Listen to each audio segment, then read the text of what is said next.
Welcome back to the Environmental Law Monitor. I'm your host, Daniel Pope. I'm excited to be joined for a conversation today with two of our colleagues in DC, Sahay and Stephen Wald. Welcome to the Environmental Law Monitor, gents. Thanks so much, Daniel. Super excited to be here and talk to you about what remains of ESG in the Trump administration. Yes, thank you for having us.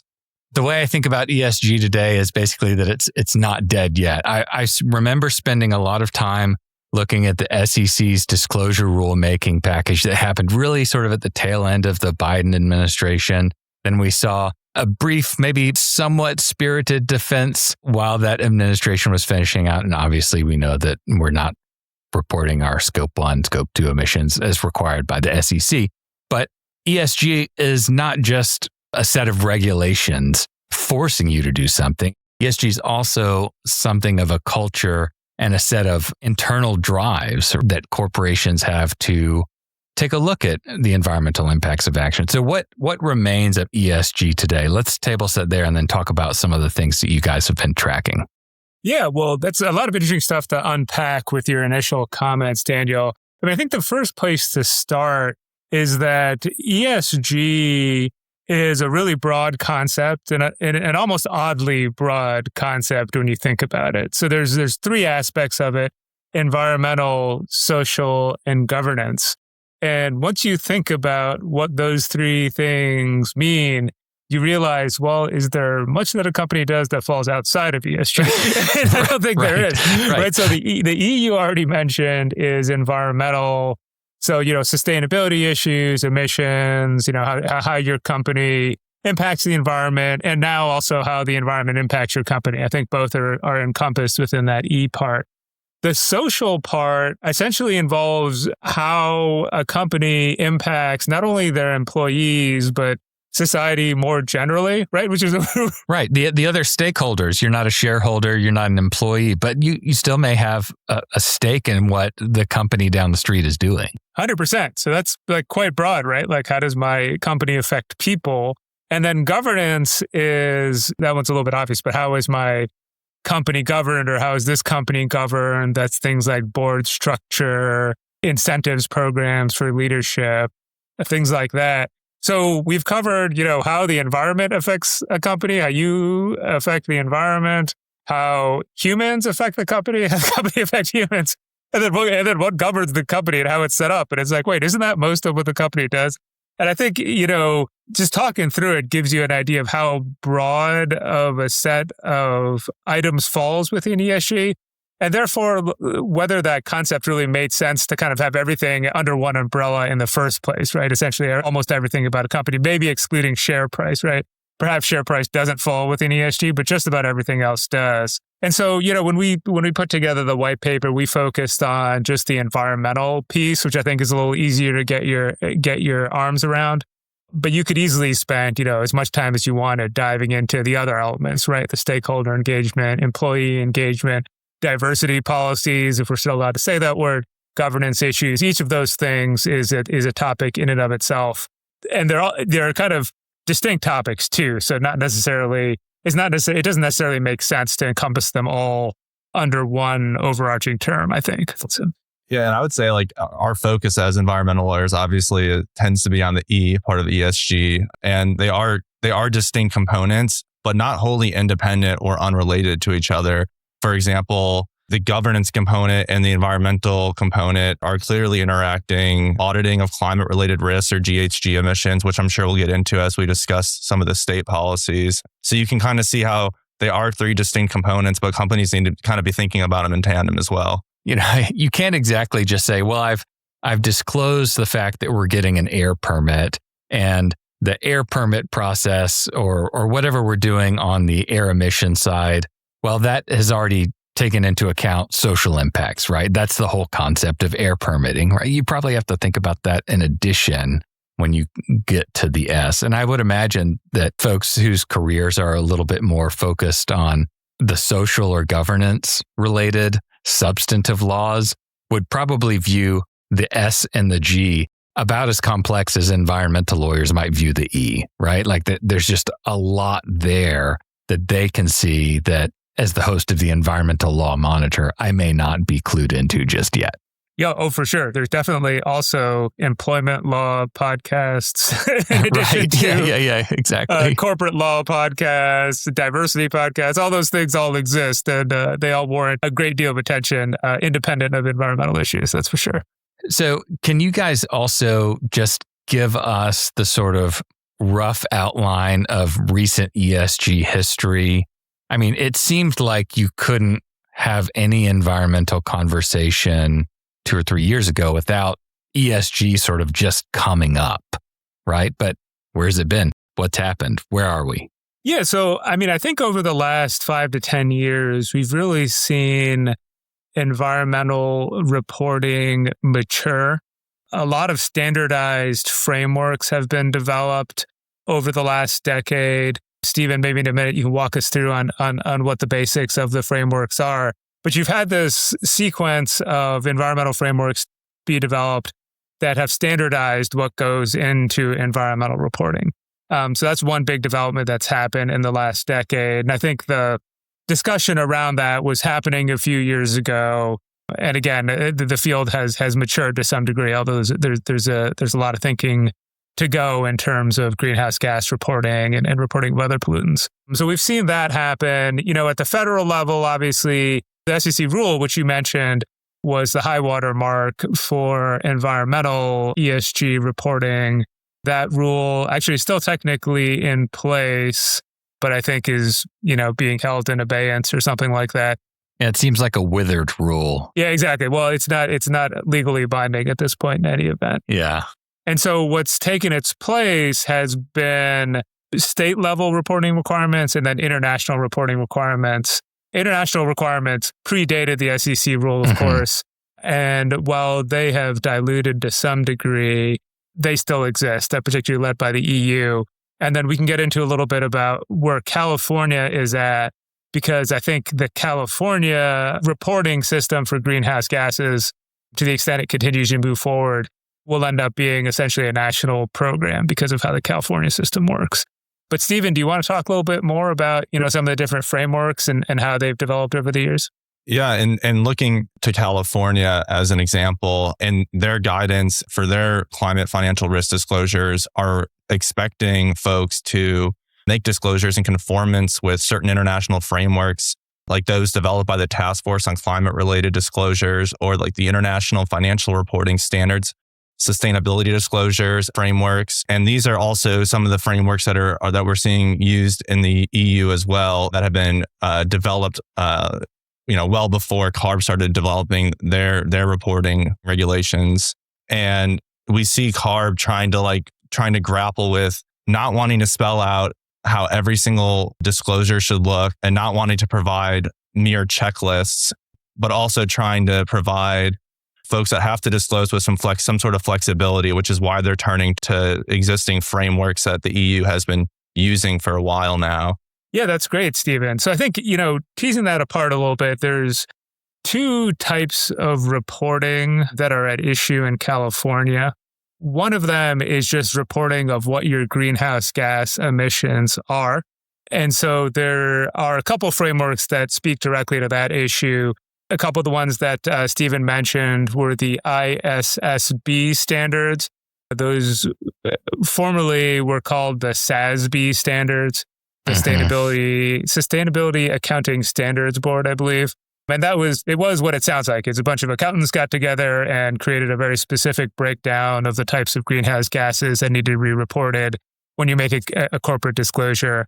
The Global Reporting Initiative was an alternative to SASB. I know GRI, and I believe also SASB, also had reporting requirements for other pollutants to the extent you were engaged in reporting on non-greenhouse gases. But again, those are frameworks surrounding what your emissions are.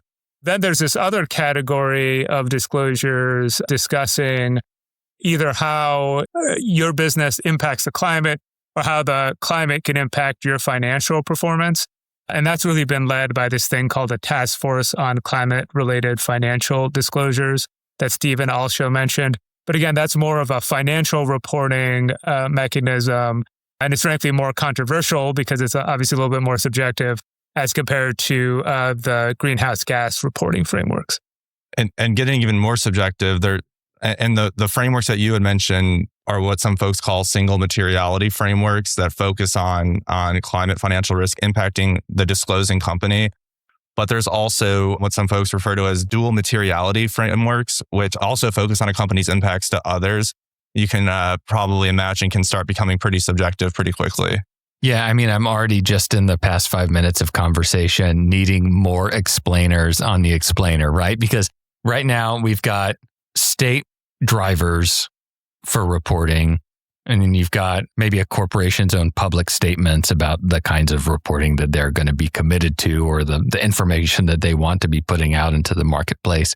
And then you've got these international drivers, and you've got some kind of maybe, accounting standard level policies or programs or standards. And then you also have some apparent, it sounds like, Stephen, some flexibility on what CARB would accept. So already I'm thinking like, wow, okay, we're going to need some assistance sorting through all of these and how all of that may relate to one company's particular operations and then the disclosures that they'll need to make.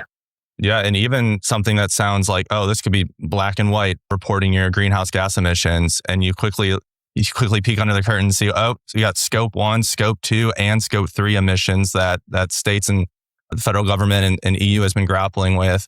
You have your direct scope 1 emissions, your company's indirect emissions that may be like resulting from like the energy a company purchases. Mm-hmm. And then as you get further down your supply or your value chain, you start getting into what California, for example, is referring to as scope 3 emissions. And even now with initial reporting of scope 1, scope 2 emissions on the horizon this summer, California still has not promulgated any sort of official guidance or regulations detailing exactly how scope 3 emissions are going to be required to, or how they're going to be required to be reported. Which is sort of something that the SEC walked back from, right? Like, how exactly do you do the scope 3? Yeah, the scope 3, it gets really complicated because it covers the entire supply chain of a company. Right. So both where you're getting your inputs and then where your products go. And as you can imagine, a lot of that information is difficult to ascertain. And there's questions of how far downstream do you have to go, and when is it fair to attribute those emissions to a company, things like that. So it gets pretty involved, right? Yeah, if Stephen and I live on the same block and he orders an Amazon truck to deliver something, but then there's some of my stuff that's also on that truck, like who gets, how do we apportion those emissions, right? You get into a lot of questions about. Right. And there is an entire profession of people who think about this. So there is an answer to that question. I don't know exactly what it is, but someone has thought through that specific thing in a great degree of detail. Right. Yeah. And there's a standard for it somewhere. I'm confident of that. Absolutely. You guys have talked about California. You've talked about CARB. And where is CARB in its rollout of guidance and regulations for the California programs that you guys have brought up? Yes, I can jump in.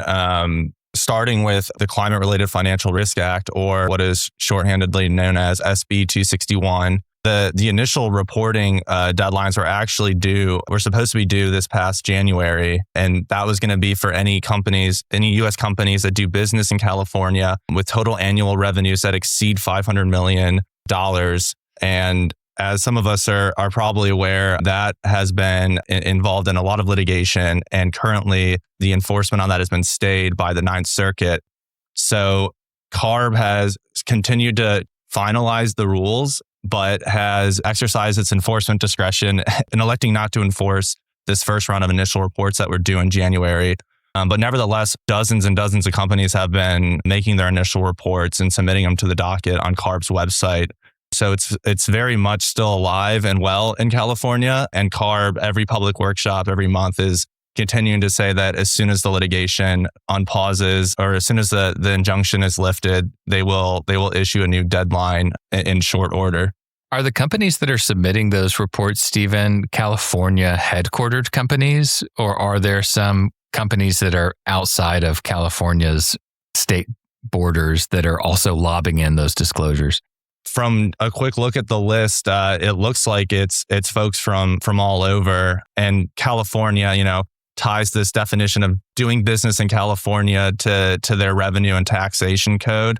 So if you're, I think the phrase is something like, if you're engaging in any transaction for purpose of making a financial gain or profit, and you're either commercially domiciled in California or headquartered in California, or your sales exceed something like $730,000, which is adjusted for inflation, then you're kind of lumped into that definition of doing business in California. Stephen, you also mentioned litigation. So the Ninth Circuit has stayed the effectiveness of SB 261.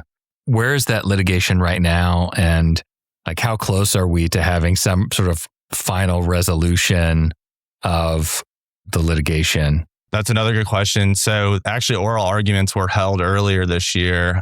And so we could be getting a decision any day now. But at the time of this recording, we still have not had a decision on the merits. So in light of all of these different dynamics, your international obligations, your California-driven obligations, I think the question that I keep coming back to is, how does a director or how does a company navigate what I think of as a field that's really in flux, right? It's I think I said at the beginning, like ESG isn't dead yet, but it actually seems like it's quite alive and well in different ways. And there's no singular federal framework, but there are a lot of other frameworks that really look like they would affect many, many companies. So how do directors parse through or make sense of these shifting requirements and still comply with their obligations? Yeah, well, I think there's a few ways to look at that. The first, of course, and I think the bare minimum is, well, what are your legal obligations, right? Which is, well, do we fit under the California AB 253 framework and then the 261 framework if it survives? So are we obligated to report in California? Same questions with respect to the European reporting requirements. Are we obligated to? And then there's kind of another question, which is, I think, regardless of what the legal requirements are, should we be thinking about these things anyway, right? In the sense that, look, if you're in an industry that's impacted by extreme weather events, by coastal events, or by kind of any of the environmental impacts that some have attributed to climate change and that have perhaps been increasing in intensity over the last few years, there's some question of whether you should be thinking about these things anyway, regardless of whether somebody tells you to. You're mandated to or not, right? Like if you're an insurance company, right?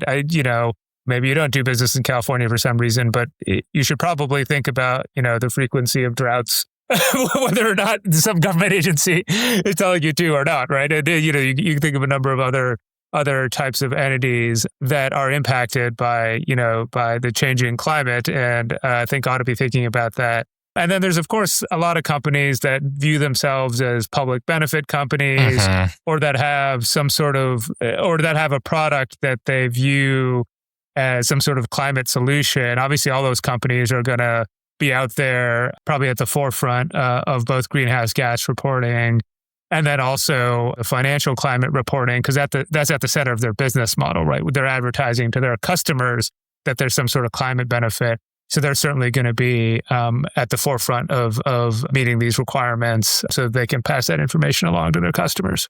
And does that also capture companies that have just made different environmental commitments? It seemed like 5 or 6 years ago, there was basically a new headline every day about significant corporations making a variety of environmental commitments. Some of that was, net zero. Some of that was, net zero by a certain date. Or I remember watching, because I use Apple products, right? Like they one of their developer conferences, they announced that, hey, we're pretty much completely using completely recycled products for our packaging or for, our aluminum phone cases, right? Like, so there's just a ton, there was that phase where everyone was making all kinds of commitments.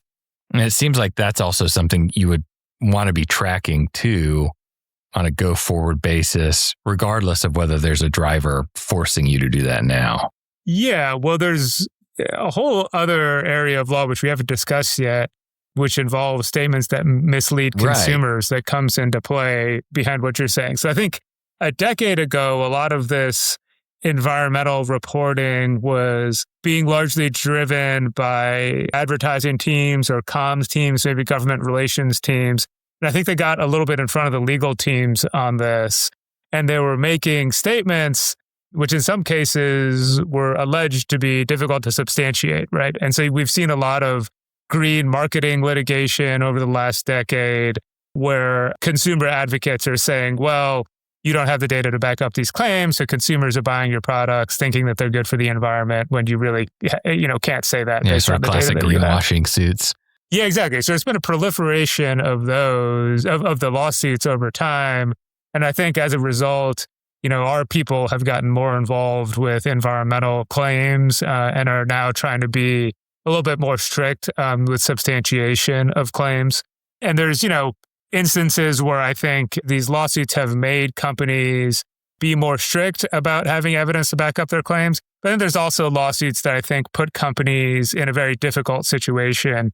I'll give you one example of a lawsuit is, I know the renewable natural gas industry has been involved, that essentially allege that folks who buy carbon offsets from renewable natural gas projects ought to do kind of their own diligence around each of the offsets that they buy to make sure that these greenhouse gas reductions are really occurring. What happens in the marketplace right now is that there's usually some third-party verifier. It could be a carbon registry. It could be a governmental entity like the California Air Resources Board. And if you're a buyer of offsets, you kind of rely on that registry or that governmental agency to say, right, because you can't go visit every credit generator that's throwing something out to the market, right? Totally. But it's like the utilities who buy these offsets that are getting sued, right? Yeah. So I think that's a case where it's like, well, if the plaintiffs were to succeed in this type of lawsuit, it essentially kill the carbon offset industry because then it would require every buyer of an offset to go do primary diligence on every offset project, which the marketplace can't really support, I think, that level of diligence, right? And so, you've seen probably some disciplining of companies in a potentially good way, right? Make sure your claims are well substantiated, make sure there's data around your environmental benefits. I think that's a good thing. On the other hand, you've seen lawsuits where if they succeed, it would essentially shut down voluntary carbon markets, which I think is a bad thing. With you laying out the litigation over voluntary carbon offsets, is there like a risk, and this is my lawyer anxiety emerging out, but is there a risk that somebody opposed to carbon offsets, somebody who wants to make or take carbon offsets off the table for a company, are these the people litigating these cases? So I think the answer to that is yes. You see an interesting convergence of both the left and the right on this issue. Right. Who both oppose it's like a horseshoe theory, for right? different reasons. So it's pretty totally. It's like that. So you see some of these environmental groups who basically think, well, offsets shouldn't be allowed because the theory is they allow kind of polluters to persist rather than reducing their own emission. They're just kind of papering that over by buying someone else's reductions, even though the net benefit, I would argue, is the same. They would say, well, it's better to just have the emitter stop emitting, right? So that's the argument on the environmental side. And then I think on the other side, it feels wasteful to be kind of encouraging these carbon offset projects when there's no benefit. And so we're wasting all these societal resources around something that they feel has no value. So I think on both ends, you're seeing lawsuits. You're seeing both environmental groups bring lawsuits against environmental offsets. And then you're also seeing some Republican attorneys general who have brought lawsuits against carbon offsets. You really are seeing it attacked from both sides, which is pretty interesting, I think. So gentlemen, this has been a pretty amazing conversation in that I feel like I've learned a lot more about what's going on in California, what's going on a little bit internationally, and some of the ways that ESG continues to be a real consideration. I spend a lot more of my time thinking about, air emissions and wastewater discharges or waste or something. And it's always kind of refreshing, but my mind always sort of expands whenever I come back to think about just the corporate governance, environmental dimensions that are just wrapped up in the concept of ESG and how many different ways those considerations become real for companies. So like, what are some of your concluding thoughts? Like if I were hiring you guys and I needed advice on a company, on my company's need to comply with these, fluctuating but very real requirements, what are you going to tell me? Well, I mean, I think, again, as I've stated before, the place to start is just figuring out, okay, which one of these things legally apply to us, right? So do we fall under these mandatory frameworks? And then again, second, the question is, well, even if they don't apply to us now, is the world headed in a direction such that it makes sense for us to be tracking these things, even if we don't report them at the moment, right? So I think those are a couple of really important questions to ask. And then I think there's a really important thing to think about while you're asking these questions is, what does this mean for me if I'm a director of a company? And these are some issues we highlight in the white paper we have online. But Stephen, do you want to talk a little bit more about the director implications of all this? Yeah, I think it's really important for folks to remember the Caremark claims line of cases that have kind of sprouted up again in the last few years or so. And you may recall the infamous Caremark case imposes two duties on board members. The first is to implement systems of control to prevent unlawful misconduct. And the second would be to monitor such systems or controls. So you can see how once ESG reporting requirements, disclosure requirements enter, the full force and effect of law, whether federal or state, international, you can see how these Caremark claims could be formed for board members that fail to implement, proper auditing or adequate auditing systems and fail to adequately monitor their company's compliance with such requirements. Yes, I mean, I guess a final takeaway is just, despite the fact that the federal government has pulled back on its implementation of ESG, or at least the environmental aspect of ESG, there's still a lot going on, Daniel. As you stated, you've got to pay attention to California, you got to pay attention to Europe, and you've got to look to the future as to what is probably coming down the pike in terms of future potential requirements, or even essentially future incentives to further improve your environmental performance, which I still think is the long-term trajectory of how the economy works. And if that's the case, even if you're not focused on all the details of reporting these things publicly, these are probably things that you want your company to be thinking about if you're in a leadership position. Shay, Stephen, thank you both. We're in a world right now that I suppose the federal government and the SEC wanted to avoid, with confusing obligations that are themselves in flux, right? So we're sort of in the world that maybe we'll see a federal program again. But until then, for our listeners, we will be sure to attach in the show notes the white paper that Shay and Stephen wrote together on this topic if you want to dive deeper. In the meantime, thank you guys for spending some time with us. And to our listeners, thank you for tuning in.